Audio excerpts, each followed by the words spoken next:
une des quotidiens de ce lundi, Cheikh Tidiane, et on la démarre avec l'Observateur à la une, le Gamou. Voilà, l'Observateur qui nous plonge dans les secrets de la mosquée de Maodo.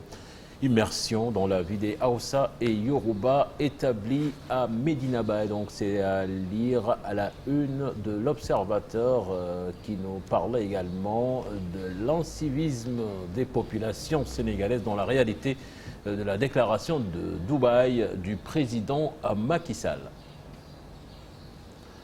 Notre journal Enquête qui revient sur l'exercice illégal de la médecine, un business mortel, nous dit le journal, qui donne également la parole à Antoine Félix Diome qui fixe les règles du jeu à propos des élections locales. C'est à lire donc à la une de ce journal qui nous parle également du FESPACO. Le quotidien, financement des jeunes, l'ADER des illusions sur un budget, retenez bien, de 30 milliards de francs CFA. L'ADER n'a reçu que 2,5 milliards du Trésor. Le quotidien qui nous parle également de cet exercice illégal de la profession. Les médecins veulent mettre de l'ordre. Et puis FESPACO, Alain Gomis obtient sa statue à Ouaga. Le soleil plein feu également sur l'ouverture du FESPACO.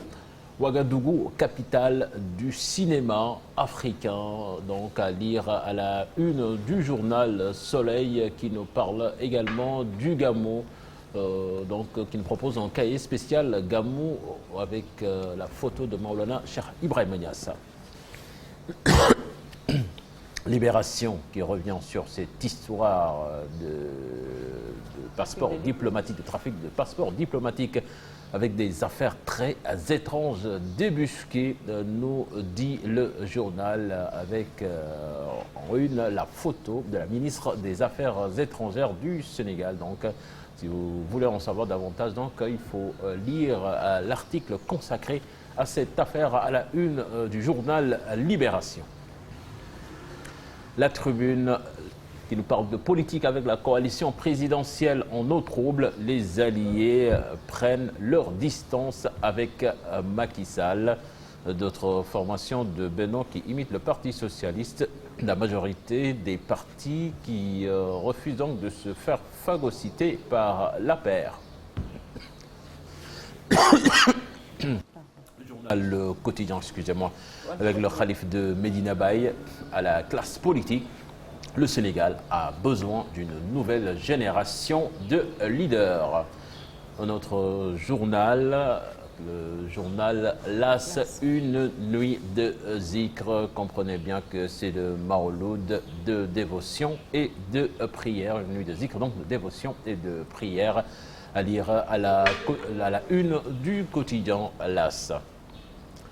Le populaire Vox Populi, excusez-moi, ainsi Macky percée locale, ce sera parce que point de suspension, ce sont les mots d'Amadou Gueye, donc à la une de ce journal, qui nous dit également que Macky ne sera pas candidat en 2024.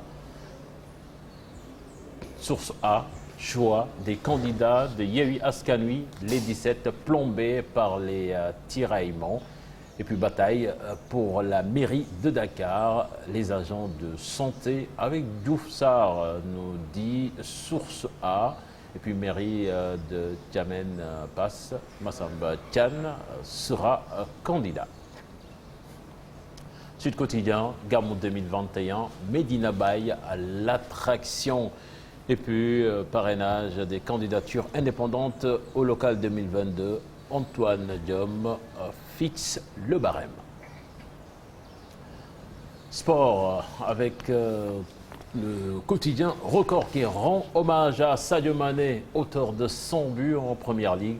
Sadio, on peut plus dans la légende, 100 buts, sans aucun penalty, prouesse réussie par 3 joueurs. Et puis à 4 buts du record africain de Didier Drogba qui a été égalé ce week-end par l'Égyptien Mohamed Salah.